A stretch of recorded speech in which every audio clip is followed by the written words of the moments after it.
Türkmen Tarihi programına hoş geldiniz. Bu hafta Türkmen Tarihi Uzunyayla 7. bölümde Sarıoğlan bölgesi Türkmen iskanlarını ele alacağız. Konuşmacımız araştırmacı yazar Durmuş Ceylan.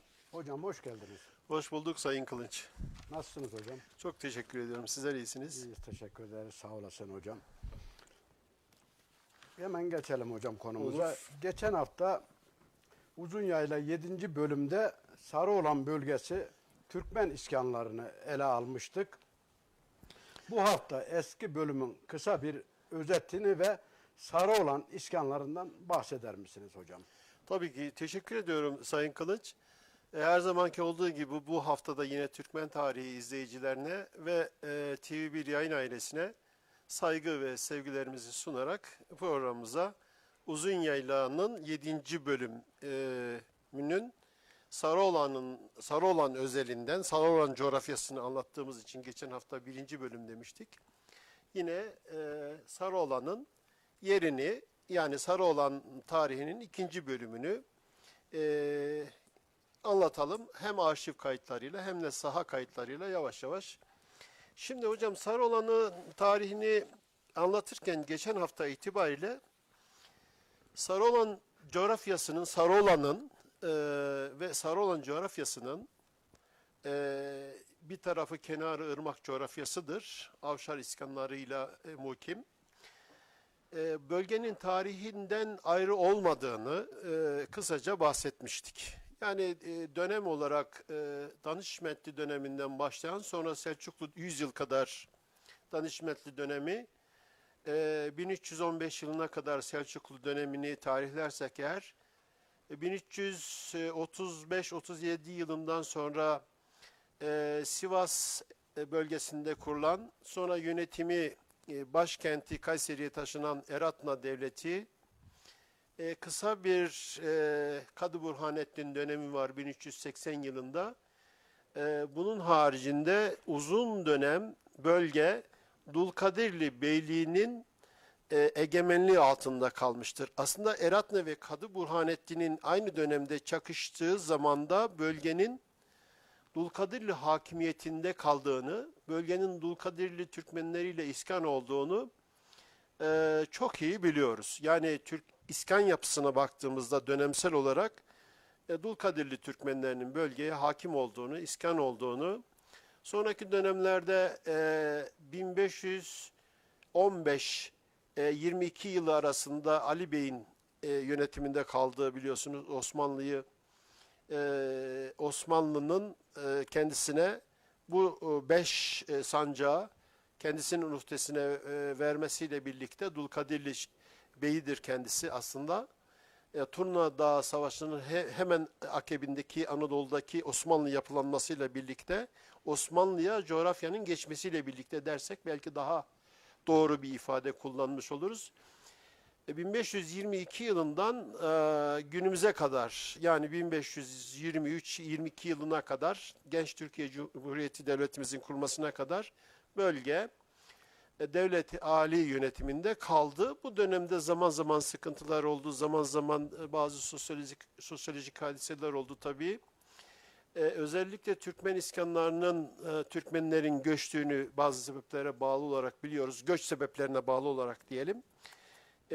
Yani bugünkü Sarıoğlan coğrafyası, kısaca özetlemeye çalıştığımız bu 6 devletin egemenliği, beylik, imparatorluk ve devletin egemenliği altında kaldı. Sarıoğlan'ın tabii coğrafik olarak da önemli bir konumu ve yeri var. Kızılırmak coğrafyasının hemen topraklarının bir kısmı Kızılırmak'ın karşı tarafında, yani kuzey coğrafyasında, ama ağırlıklı olarak büyük bir kısmı güney coğrafyasında Bünyan, Akkışla, Sivas'a sınır, Gemere'ye sınır, batıda Felahiye'ye sınır bir coğrafya.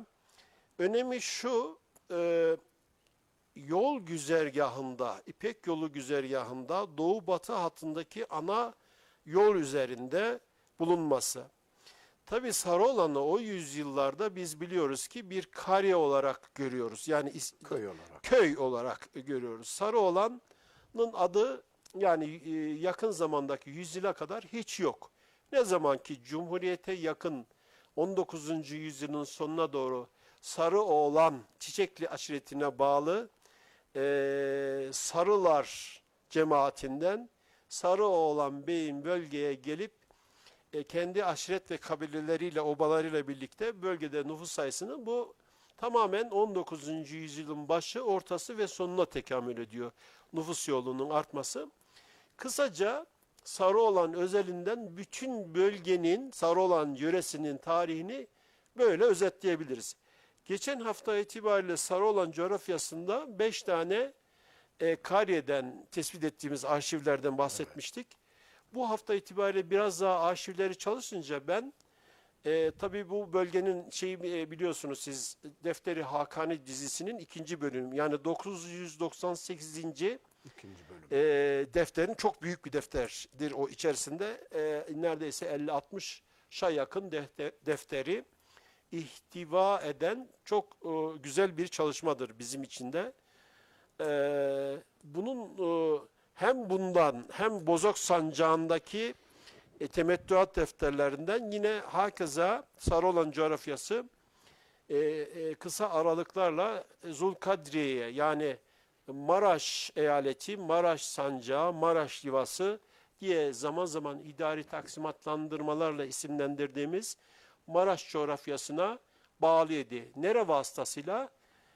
Zamantı kazası, Hınzırı Gömülgün nahiyeleri. Hınzırı Bu nahiyelerin şeyinde oluyor. değil mi? tabii Kariye yani Sarıoğlan olduğu bir için. köy. Hatta daha alt grupta Mezra ilk dönemler hatta Yaylak. Yani bu bölgedeki yani Sarıoğlan coğrafyasında buradan çok daha kadim olan yerler var. Palas, Sultananı, buralar çiftlik dediğimiz Tuzhisar, Tuzhisar, Tatılı, Tatılı, Tuzhisar'ı Sagir, Tuzhisar'ı Kebir. Yani Büyük Tuzhisar, Küçük Tuzhisar dediğimiz bugünkü Büyük Tuzhisar diye isimlendirdiğimiz İskan alanı Sultan Hanı'nın hemen yanında bugün itibariyle oldukça büyük bir Türkmen yurdudur. Zaman zaman da kasaba olmuştur diye biliyorum ben. Oldu diye biliyorum. Tuzhisar Sagir olan da küçük olan da Gemerek coğrafyasında hemen o Sırat dağların arkasında biraz daha Hınzırı'ya yakın olan bir Türkmen yurdudur. Bugün itibariyle Avşar ağırlıklı biliyorsunuz. Bölgeyi birlikte de çalışmıştık sizinle. Dadaloğlu'nun. Dadaloğlu'nun torunlarının bugün sadece Dadaloğlu değil tabii. Kocaoğlu var, Tabii, Dadaloğlu var, Köroğlu var. Belli şahıslar olduğu için Dadaloğlu daha çok dikkat çekiyor. Evet, İskan olduğu yer. Şimdi Palas'ı bir tane daha hatırlatalım. Değerli Türkmen tarihi izleyicilerine 1889 yılında nahiye olan Palas, bakın Kariyeykent, Palas nahiye. Nereye bağlı? 1889-1902 yıllarında Aziziye'ye yani bugünkü Pınarbaşı'na buradan Sivas vilayetine bağlı. Sivas vilayeti yani bu 1902 yıllarındaki idari taksimatlandırmada görüyoruz ki Sivas artık Livalık'tan çıkmış vilayet olmuş. Bu tüm Osmanlı ile ilgili bir taksimatlandırma, yapılandırma öyle düşünebiliriz. Salname tarihi bu. Sonra da kasaba olarak Sarıoğlan'a bağlandı Cumhuriyet'le birlikte yakın zamanda. Buradaki Sayın Kılıç bahsettiğimiz, tespit ettiğimiz Sarıoğlan coğrafyasındaki iskan alanlarına müsaade ederseniz bakıp sonra bu bölgedeki aşiretlerin, obaların, iskanlar İleride daha geniş anlatalım onları. geçelim evet.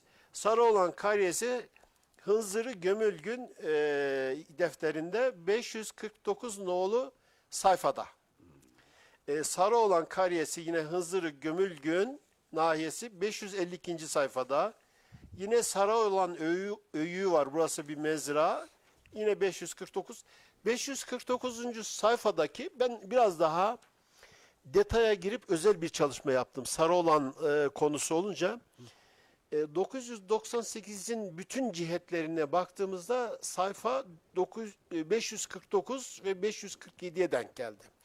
Yani bunu merkezleyip baktığımızda Sarıoğlan coğrafyasının tespit etmiş oluyoruz. Bu vergi hasılı mı oluyor hocam? 549 dedi. Evet, yani defterin temettüat defterlerinin biliyorsunuz 50-60 tane defterin yekünü diye söylemiştik. 998 1 ve 2'yi iki bölgemizle ilgili Defteri Hakani dizisi çok önemli. Yalnız burayla da kalmıyoruz. Bozok Sancağı'ndaki arşivleri de tarıyoruz. Aslında Sarıoğlan coğrafyası ağırlıklı olarak Bozok'a bağlı. Kimin uhdesinde? Hınzırı Gömülgün olduğu dönemde Maraş'a, Çubuk'un bir köyü. Çubuk bugünkü Gemerek ilçesine bağlı Han Çubuk diye bildiğimiz arşiv kayıtlarda yeni ismiyle Yeni Çubuk olan, Yeni Çubuk'la Gemerek'in birleşmesinden bugünkü Gemerek olarak ortaya çıkan Sivas'ın tam sınırdaki ilçesi. Çubuk adıyla maruf o dönemde arşiv kayıtları. O zamanki adı Çubuk Nahiyesi. Aslında konuyu dağıtmayalım. Oranın da bir tarihi var. Burayla bağlantılı tarihi var. Yani arkadaşlar biraz programın adını ne koyalım filan konuşurken böyle bir isim çıktı ama aslında Sarıoğlan'ın yeri, Sarıoğlan'ın tarihi yeri uzun yaylayla birlikte 1000 yıllık tarihini anlatıyoruz biz. Yani o sebeple değerli Türkmen tarihi izleyicilerimizin dikkatine bir tane daha sunmuş olalım. Yani Çubuk Nahiyesi dediğimizde o zaman Sarıoğlan da bunun içinde görünüyor hocam. Evet. Çok teşekkür ediyorum. Sarıoğlan ve buradaki şimdiki söyleyeceklerimiz iskan alanları genellikle Çubuk Nahiyesi'nin. Tabii sonraki dönemde Hınzırı Gömülgün'ün. Yani idari taksimatlandırma değişmiş. Söylediğimiz 100 yıllarda ve taksimatlandırma. Sonraki bir dönemde oluyor. Evet. Şimdi onu sayalım vakit kaybetmeden. Sarıoğlan Öyüğü yine aynı şekilde öykü şeklinde, mezra şeklinde bir yer var. Aynı defter numarasında. Çiçekli cemaati 9 deresinde. Çiçekli kabilesi yine Bozok. Bak, bu defa Bozok. Bozok kazasına bağlı 608 sayfada ve sırada. Yine Çiçekli cemaatini Kepirce mezrası bölgesinde Çiçekli kabilesiyle birlikte görüyoruz. Yine 608'de. Aslında Kanakı Bala dediğimiz yerde de bu Bozok'un bir nahiyesidir. Farklı bir dönemde. Oradaki aşiretle yani bugünkü Boğazya'nın tamamına yakını Çiçekli kabilesinin iskanlarıyla iskan olduğunu daha önceki bölümde söylemiştik. Hangi yüzyıllarda? 16. 17. yüzyıllarda ağırlıklı olarak. Sonra da burada göç sebepleriyle göç oldu, onu biliyoruz. Ama bugün itibariyle Bozok Türkmenlerinin Çiçekli cemaatinin iskan olduğu bir nahiyedir Boğazyan. Bahsettiğimiz Kalayı Bala da yine aynı şekilde Çiçekli. Kepirce bölgesi bizim bölge biraz daha beyaz yani kepirli olan bölgelere verilen isimdir. Adını buradan alıyor. Bir de aynı bölgede Çiçekli cemaatinin iskan olduğu Kızılçakış'ta var. Kızılçakış'la aslında yerlerin isiminin nerelerden ve nasıl aldığını izah ederken yörenin ismi, aşiretin ismi, beyin ismi veya Orta Türkistan'dan getirdiğimiz isimler diye bir sınıflama yapmıştık, tarif yapmıştık hatırlarsak.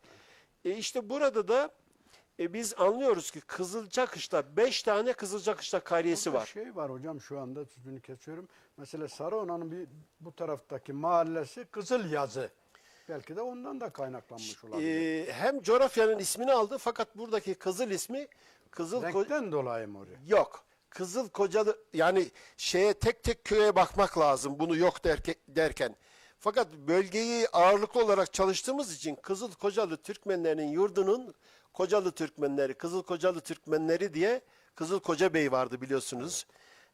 Dulkadirli Türkmenleridir aslında bunlar. Bölgede iskan olduğunu Gedük'te Emlak nahiyesinde 3 tane Kızılcakışla bugün Şarkışla'nın büyük bir köy ve nahiyesidir. Gemerek sınırındadır. Buraya baktığımızda Felahiye coğrafyasına baktığımızda Kızılcakışla köylerini ve buradaki Sarıoğlan coğrafyasındaki Kızılçakışla köylerinin aynı olduğunu aynı obanın Kızılkocalı Ondan çok Türkmenlerin kullanıyorlar kendi ismini. olduğunu söyle. Evet, dağılmış.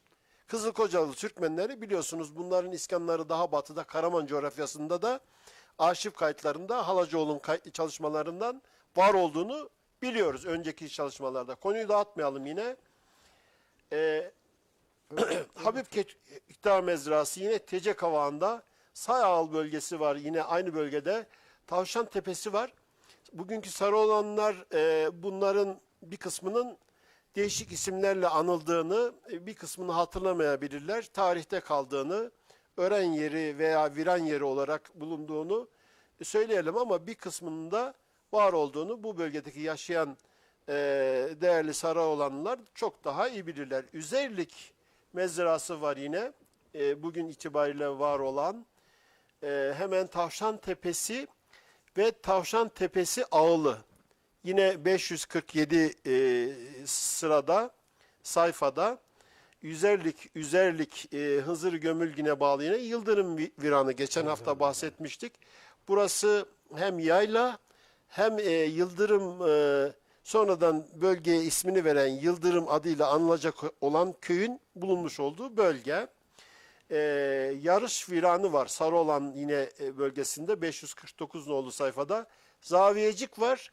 Odunluk denilen bölgede. Ben burayı tespit edemedim.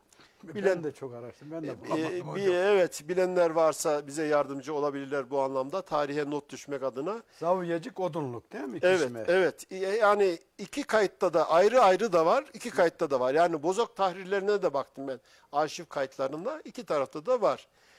Ziri Çat diye, Çat Öyüğü diye, bu yukarıdaki Çat değil. Yani muhtemelen o bölgede yine iki dağın arasındaki bir yeri tarif eden iskan ihtimal ki olabilir. Ağacalı cemaati zaten Aydoğdu mezrası bölgemizde çok miktarda var. Var. Yine Sarıoğlan bölgesinde var. Ayrı Damlu veya Ayrı Tamlu diyebildiğimiz hem bir cemaat var biliyorsunuz bölgede. Ayrı Tamlı cemaati. 5-6 tane bölgemizde. Yani Bozok, Kayseri, hadi diyelim ona Gedük, Şarkışla, Uzunyayla coğrafyasını çizdiğimizde 5-6 tane haritaları koyup çakıştırdığımızda da yine bu isimler çıkıyor. Ayrı Damlu, Ayrı Tamlu diye. Bu isimleri Demek ki yakın bir bölgedeki Taksimat alanlarına yakın bir bölgesinde her iki yerde çıkıyoruz hocam. olsa bile böyle olsa bile Ayrı Damlu'yu yine başka bir cemaat olarak Maraş sancağında görüyoruz.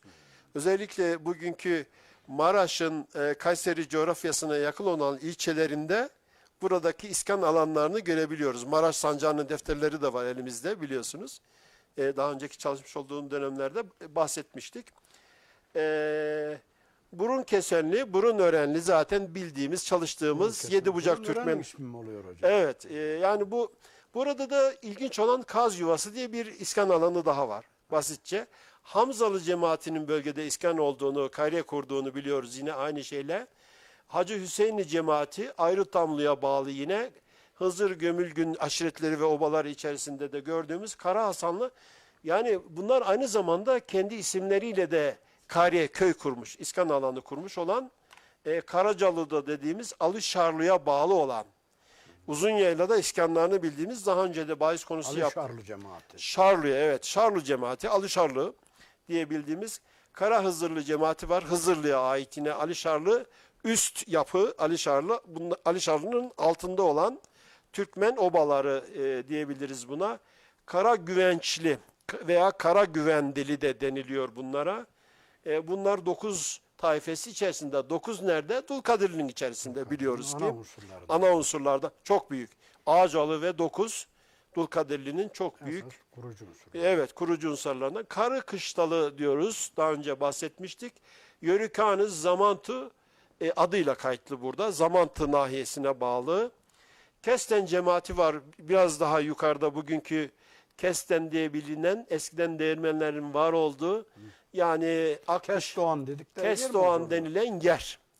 Kestoğan burası biliyorsunuz Karabekirli Türkmenleridir.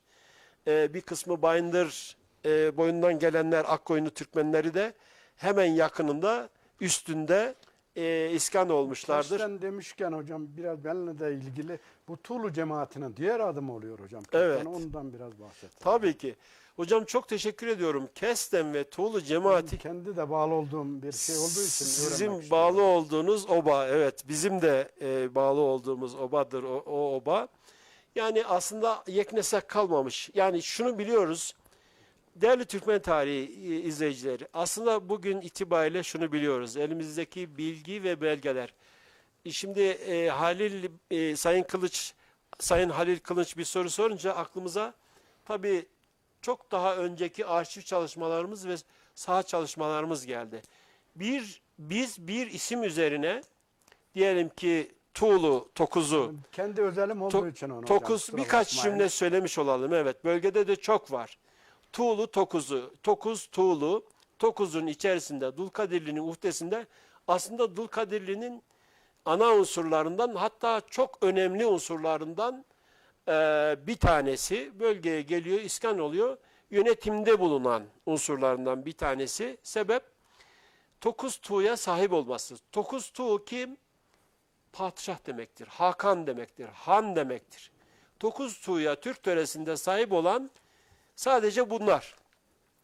Diğerleri yukarıdan aşağı rütbelerine, aldıkları görevlere, eğer vezirse makamlarına göre, yani 3 vezirli tuğ diye tarif edilir vezirlere mesela. 4 tuğlu, 5 tuğlu, 6 tuğlu, 7 tuğlu. 7 tuğlu vezirlerden de Osmanlı'dan bahsedilen başvezir, sadrazam var. Konuyu dağıtmayalım. Bu konuyu uzun uzun çalışmıştım ben. 9 tuğlu Türkmeni bu dönemde söylediğimiz gibi Kesten dediğim Kesten- görüldüğü için hocam. Kesten geldiği yöreye ismini Kesten ismini verdi. Bugünkü ismi Kestoğan. Akkışla'nın bir kariyesidir. Bugün itibariyle Karabekirli Türkmenlerinin iskan olduğu, Kesten Türkmenlerinin Tokuz'un iskan olduğu alandır bugün itibariyle. Yüzyıl neresi? 17. yüzyıl. Bugün de bu bölgede varlar. Bir kısmı Gemerek tarafına, bir kısmı Uzunyayla tarafına Karabekirli Türkmeni veya Bekirli Türkmeni diye iskan olan değişik coğrafyalarda. Tabii bunun da bağlı olduğu yerler var. Avşarlara da bağlı defter kayıtlarını incelediğimizde olduğunu zamanla görüyoruz.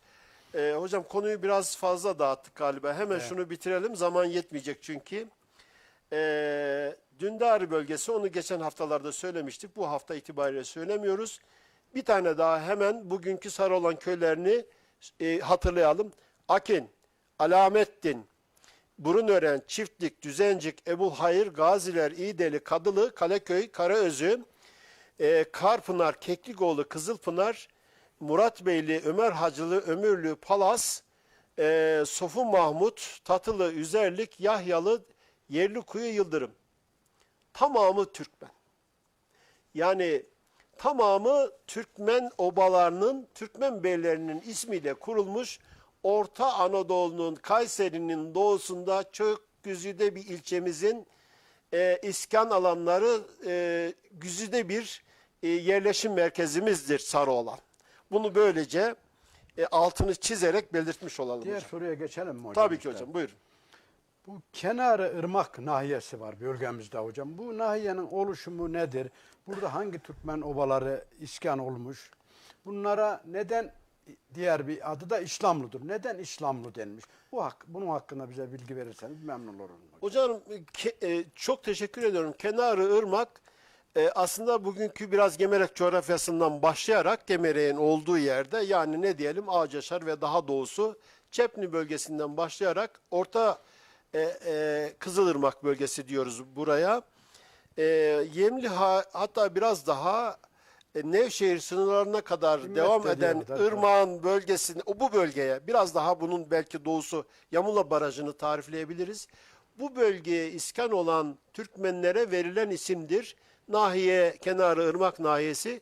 Fakat İslamlı nahiyesi diye daha sonraki taksimatlandırmalarda, Osmanlı arşivlerinde gördüğümüz nahiyenin adıdır. Tamamı Türkmendir. Yani köyleri tek tek sıraladığımızda Boyacı'dan, Yemliha'dan başlayarak Çepni'ye kadar veya Ağacaşar'a kadar hadi diyelim, Karaözü'ne kadar hadi diyelim. Çünkü bugün itibariyle Karaözü, Sarıoğlan'ın Gemerek, daha doğrusu Sivas-Kayseri sınırının son iskan alanıdır. Burasının tamamı Avşar. Bu dönemde tamamı Avşar Türkmeni. Avşarların bölüklerinden, obalarından, beylerinden İslam Bey'in adını vermiş olduğu nahiyedir bu dönemde. Irmak, iki ırmak kenarı anlamında mı? İki kenar anlamında mı? Kenarı ırmak, ırmak kenarı. İki kenar değil de ırmak kenarı diye. Öyle Burada mi? iki ifadesi pek kullanılmamış. Irmak kenarı diye biliyorsunuz bir ifadede Emlak nahiyesiyle Çubuk nahiyesinin olmuş olduğu, yani bugünkü Gemer'e verilen isimdir aynı zamanda. Kemerek diye yazılı olan arşiv kayıtlarında Kemerek nahiyesi diye de ismini gördüğüm benim özellikle 18. yüzyıldaki temettuatlarda gördüğüm ikinci bir ifadedir ama orası biraz daha bugünkü işlediğimiz konunun, coğrafyanın daha doğrusu daha doğusunda olan kenarı ırmak daha çok Anadolu'da Kızılırmak için, yani bu coğrafyadaki Kızılırmak'ı takip ettiğimiz Kırıkkale'ye kadar, Samsun'a kadar bu ifadeleri değişik zamanlarda, değişik yerlerde görüyoruz. Şimdi gelelim buradaki iskanlara. Bu uzun konu ama ana unsurlarından bahsedelim. Evet, isterseniz. İstanbul Türkmenleri Avşarlar olduğunu bahsetmiştik. Şimdi bunların iskan olan köyleri ve neferleri var. Vergi verdikleri nüfus da var. Bu bizi iyice uzatır. Sayın Kılıç, o zaman oba isimleriyle yetinelim. İcabet olarak anlat, öbür soruya. O bir soruya da hem geçme fırsatımız olur. Bozcalı veya Bozca obası, evladı Toraman, Toraman'a adını veren, iskan olan yine bir Türkmen, bunların Ulu Yörükler'le de bağlantısı olduğunu söyleyelim. Yani Toramanlıların, Büyük Toraman, yani Toraman'ı Sagir, Toraman'ı Kebir diye iki tane Toraman biliyorsunuz. Aslında Toraman Bey'in evladıdır bunlar. Yani beyleri Toraman'dır. Başka kayıtlarda ismi Ulu Yörükler olarak kayıtlıdır. Yani Ulu Yörük listelerine baktığımızda Toraman aşiretini görüyoruz. Toraman aşireti de Etrakı Büzürük diyorsun hocam yani. Evet, Etrakı Büzürük defterinde büyük bir hacim, sağ olsun Davut Şahbaz Hoca çalışmış. Kendisine profesör doktor. Oralardan alıntılar yapıyoruz. Çok teşekkür ediyoruz. Değerli Türkmen tarihi izleyicilerim, bu bilgileri elbette biz kafamızdan icat etmiyoruz. Pek çok arşiv ve saha çalışıyoruz. Çalışılmış eserler var, açık kaynaklar var, arşivler var, tahrirler var, temettuatlar var, avarız defterleri var, sicille-i şeriyeler var. Son yüzyıl itibariyle, yani 18. yüzyılın ortası ve sonu itibariyle temettuat, yani bizden önce yayınlanmış, çalışılmış pek çok kaynak, kişi, eser, arşiv, bütün bunlara müracaat ediyoruz. Bölgeyle ilgili özetleyerek karşınıza çıkıyoruz. Dipnot olarak söylemiş oldum. Zaman zaman size teknik gelebilecek ifadeler de kullanıyoruz. Bunlar arşiv ifadeleridir. Lütfen böyle yorumlayabiliriz. Gavurgalı Türkmenleri, bunu Bozok Türkmeni biliyorsunuz. Gavurgalı diye 16. yüzyılda Kavurgalı olarak sıklıkla gördüğümüz ama sonradan göremediğimiz. Bunlar ihtimal ki yine sosyolojik hadiselerden göç etmiş. Sonraki şeylerde bölgemizi mi terk etmiş oluyor? büyük ihtimalle. Çünkü sonraki kayıtlarda yok Kavurgalılar veya çok az. İsim de değiştirmiş olabilir. Yok, değiştirmez hocam. Kavurgalı adı belli. Yani bunlar Maraş'tan gelen, Bozok'a bağlı olan Türkmenler. Yerlerini biliyoruz. Yani buradan bunların, çünkü Kavurgalı iskan alanlarını da biliyoruz. Bakıyoruz ki yok. Mesela şimdiki söylediğimiz neresi? Kenarı ırmak. Bunun biz kenarı ırmakta aslında yok. Nereden geldi? Bozok'tan geldi. Yukarıdan geldi. Yani yaylaktan aşağı indi. Belki de sıcak bölgelere, ırmak kenarına bir yere iskan oldu. Karesi de var bunun. Ne kadar vergi verdiği de var ama aslında oraya girmeyelim diye mesela 28 hane nerede? Ağacain'de. Yani biliniyor bunlar. Ama yani burada biliniyor ama sonra burada yok. Sonraki dönemlerde Sonraki temettuatlarda, mesela temettuatta yok. Biz yani ileriyi, geriyi, ortayı bildiğimiz için aradaki dönemlere söz söyleme imkanı buluyoruz. kıyas ediyoruz. Yani yoksa göç sebebiyle Bir ihtimal yere gitmiştir. göç etmiştir. Evet. Devam edelim. Hacılığı yine Kemerli bölgesinde, Hızır Hacılığı Alaca bölgesinde, Konuklar diye yine Saraycık'ta, Mihmatlı Türkmenleri, bunu biliyorsunuz. Mihmatlı, Mehmetli Türkmenleri, bunlar Akkoyunlu Türkmenleri içerisinde Mehmet Bey'in aslında Rişvanların içerisinde büyükçe bir kol. Kurt mihmatlı dedikleri Kürt mi hocam? mihmatlı, evet, çok teşekkür ediyorum. Kürt mihmatlı diye Rişvanların içerisinde özelde bildiğimiz Akkoyunlu Türkmenleri bunlar. Yani Kürt bölgesinden gelmiş gibi mi anlaşılıyor hocam? Kürt mihmatlı Kürt deyince. değil yani hocam, bir İsim mi o sadece? o bölgeden geldiği için şimdi Mehmedi Mihmatlı diye yazılmış. Mehmetli aslında. Orada o kadar yani kelimelerin düşmesi niçin öyle idi, bu şekilde dönüştü, o aslında başlı başına araştırılması gereken konular.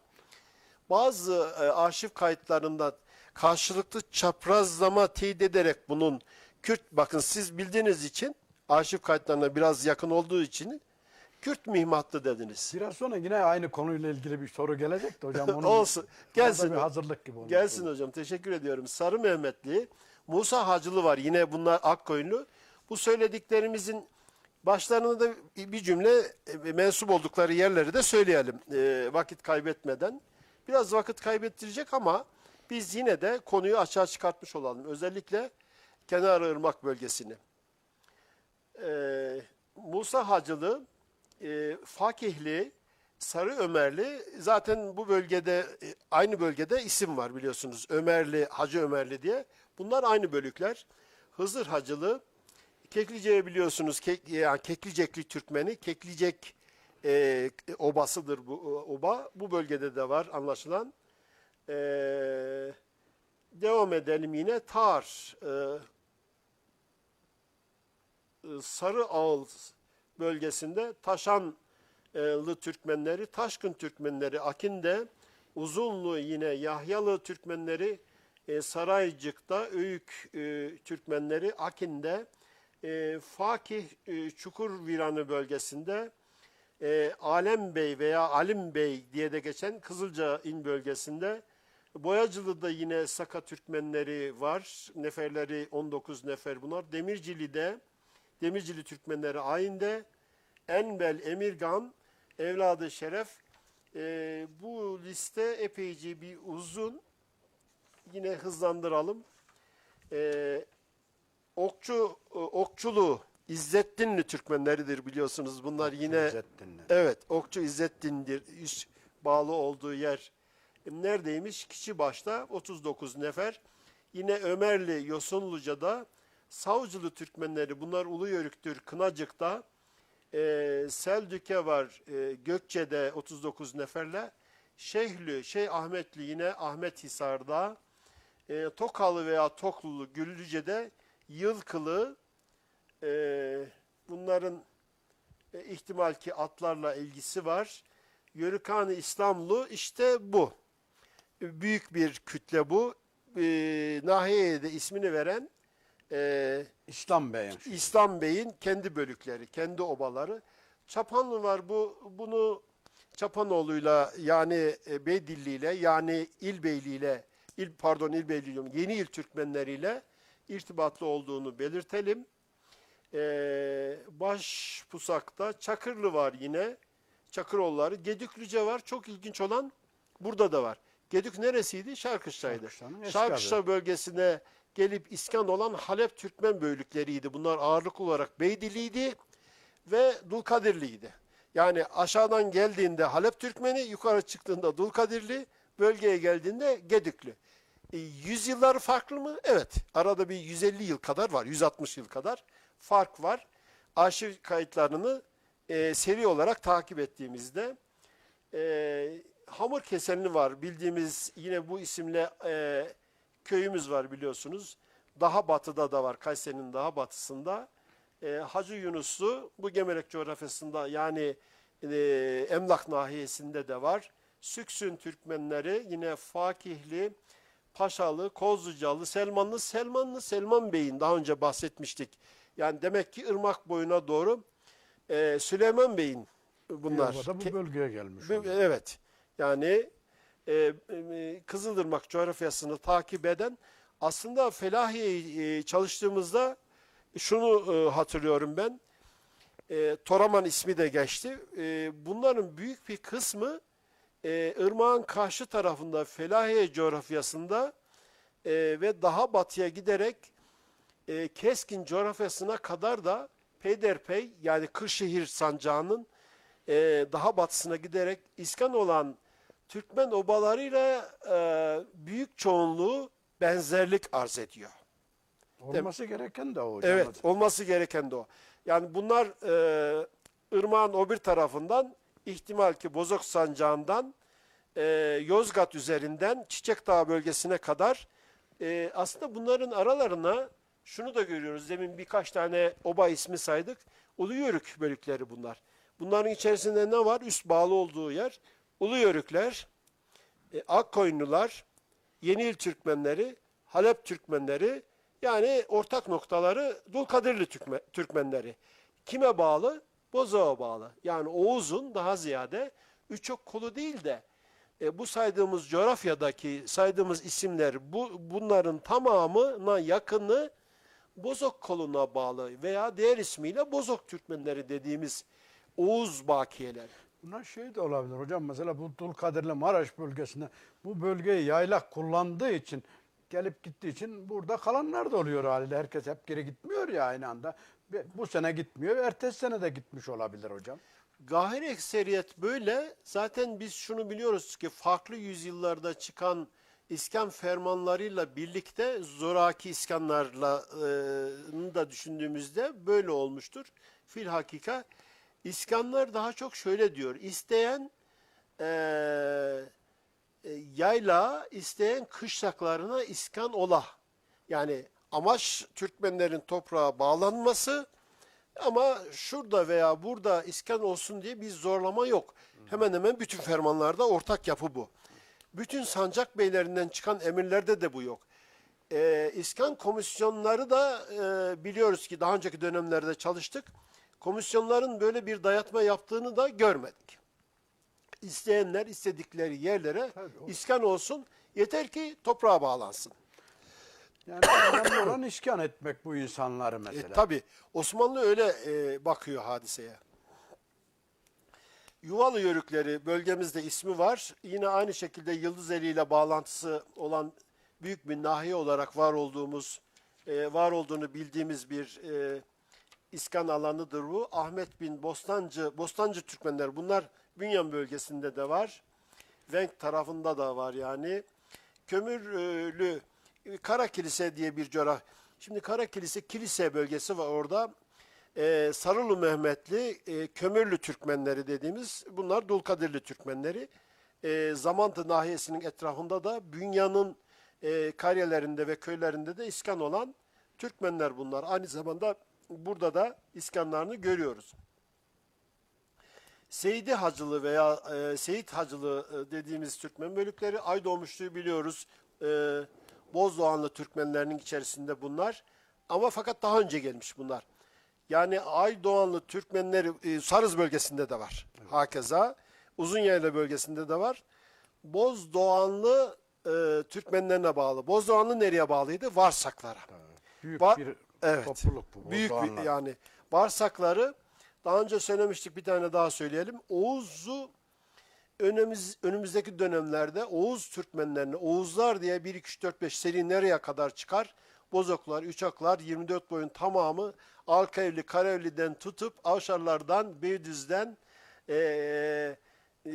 Bayat'tan başlayarak bütün bu Oğuz'un kollarını herhalde bir çalışmamız gerekiyor.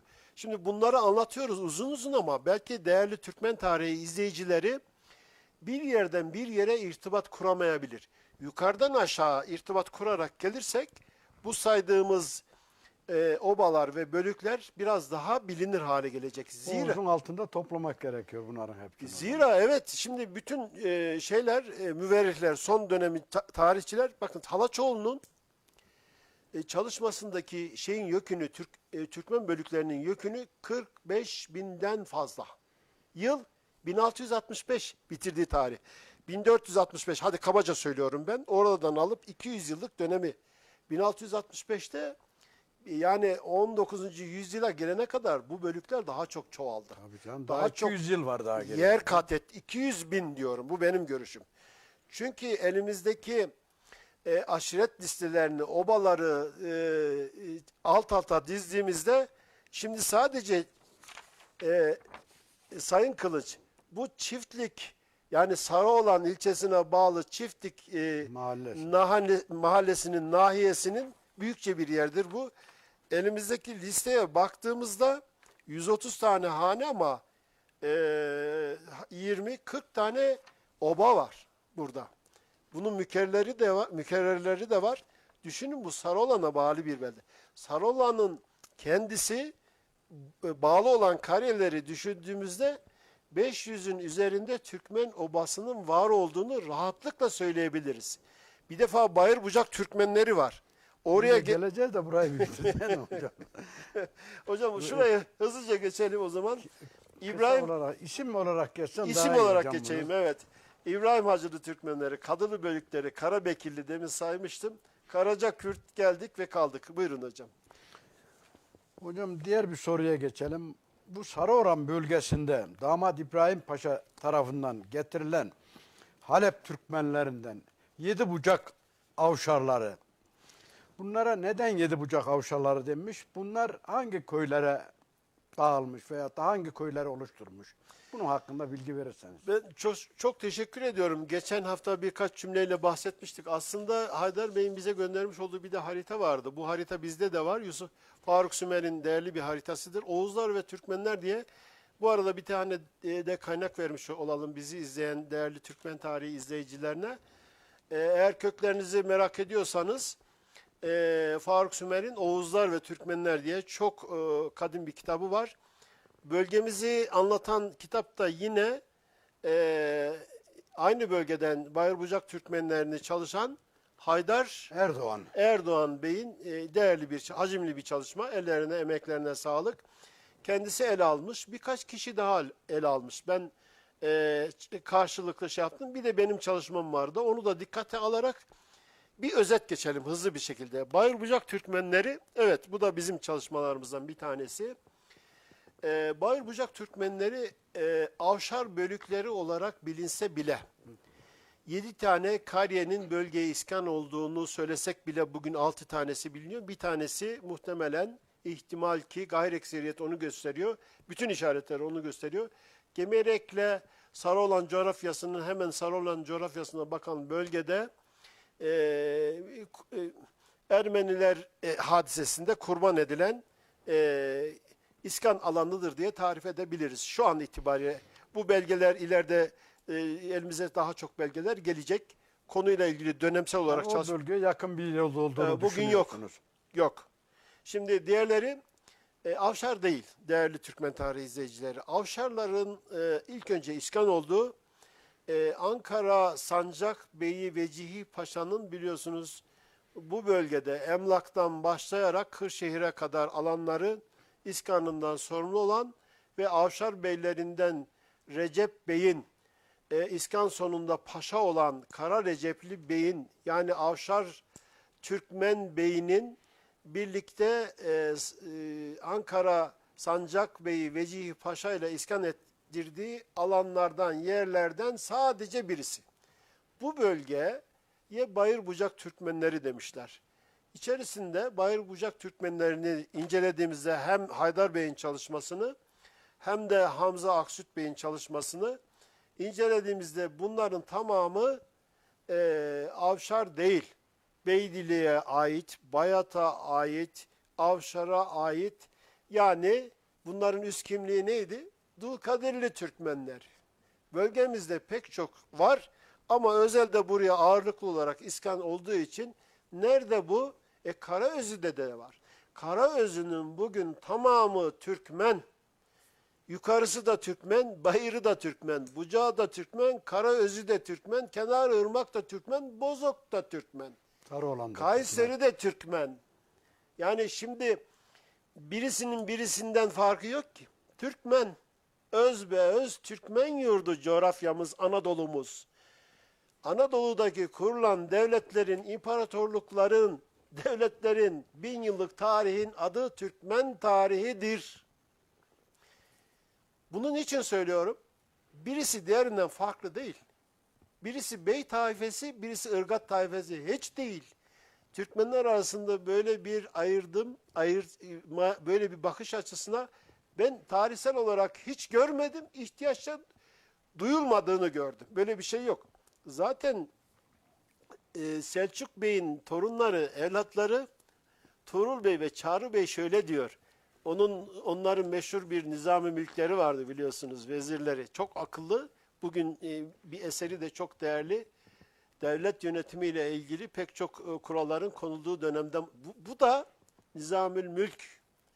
Bu da Fars. Ama çok akıllı. Yani Selçuk beylerine vezirlik yapmış. Çok akıllı yollar göstermiş. Orada alınan bir not. Geçen Tufan Hoca'nın da bir programda söylemiş olduğu bir not.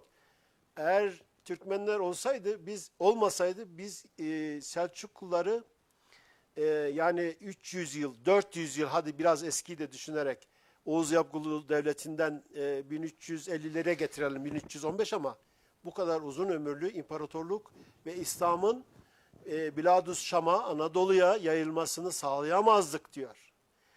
Türkmenler temel unsur. Yani nereye bakarsanız bakın medeniyetimizin her yerinden Türkmen çıkacak. Bu sebeple Türkmenleri birbirlerinden ayırt etmek. Peki bunların anlattığımızın şöyle bir bakalım hadi bakış açısı diyelim ki ne zararı var? Birliğimize faydasından başka hiçbir şey yok. Bunu biliyoruz. Bunun üzerinden çalışacağız. Bazı Türkmen beyleri ve boyları bazılarından daha aşağıda, daha yukarıda değil. Zaman zaman kulağımıza böyle şeyler geliyor. Tarihsel olarak bunun hiçbir dönemde, hiçbir yerde, hiçbir vesikada, hiçbir belgede bunun tersini biz görmedik. Söyleyemeyiz de dolayısıyla. O yüzden dolayı Anadolu bir, tek.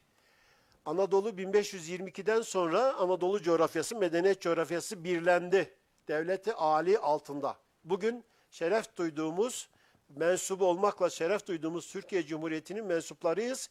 Türküz, devletimiz Türk devleti, bayrağımız Türk bayrağı, milletimiz Türk milleti.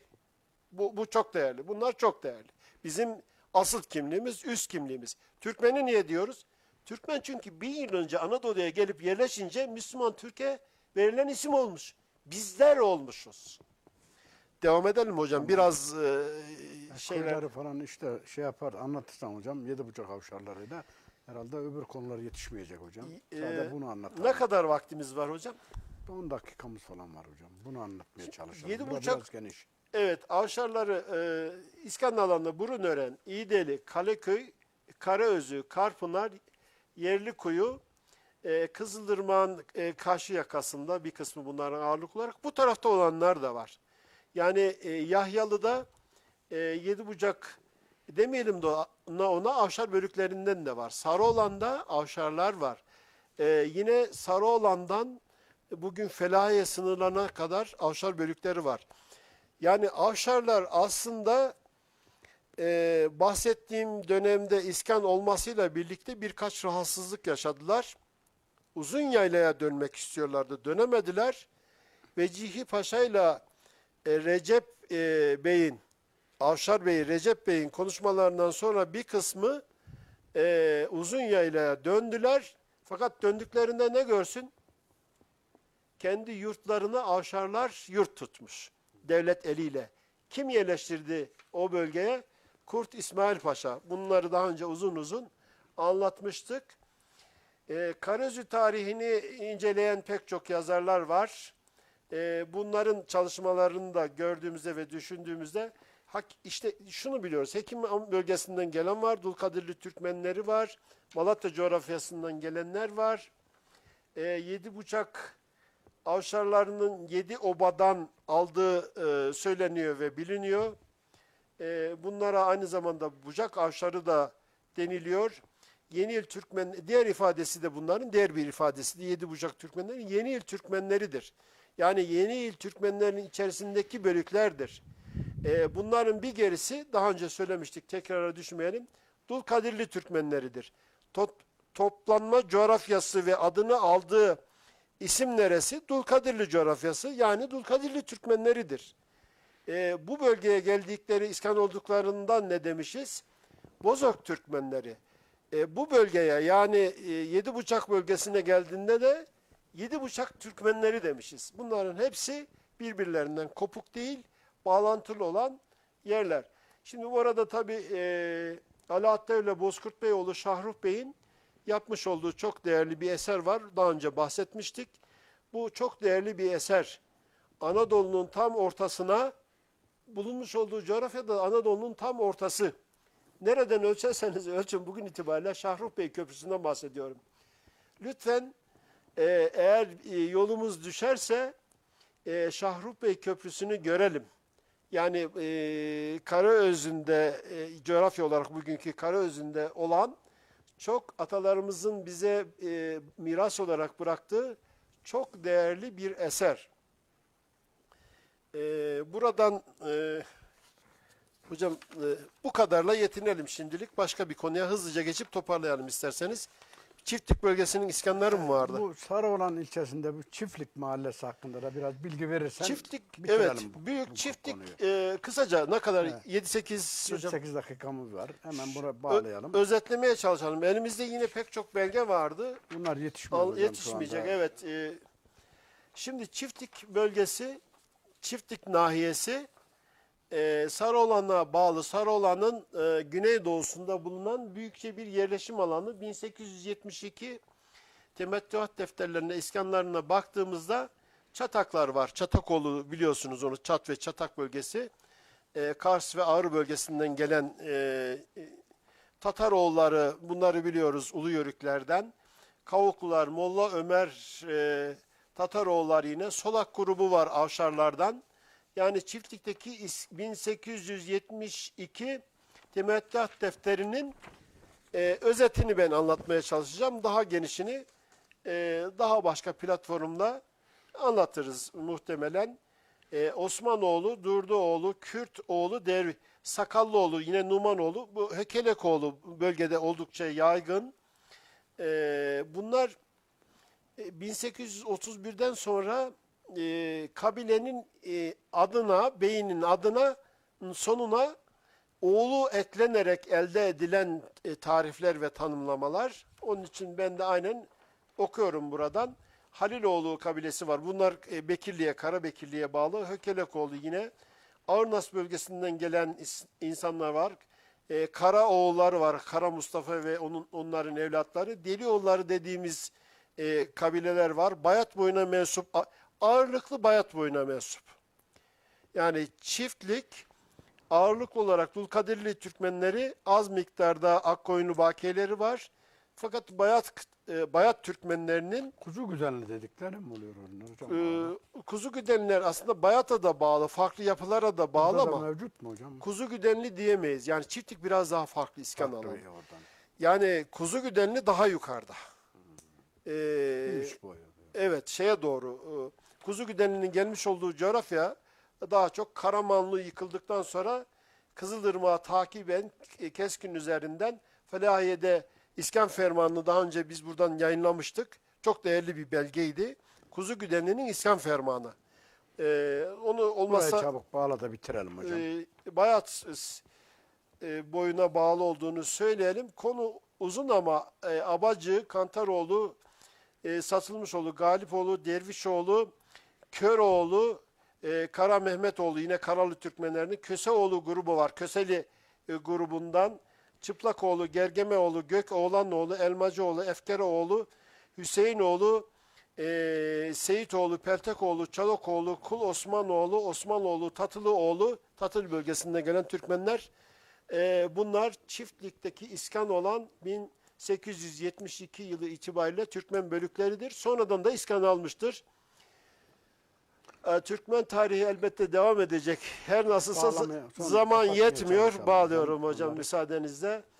Bizi izlediğiniz için ben hepinize ayrı ayrı çok teşekkür ediyor. Gelecek programda görüşmek üzere, iyi günler diliyorum. Hoşça kalın, görüşmek üzere.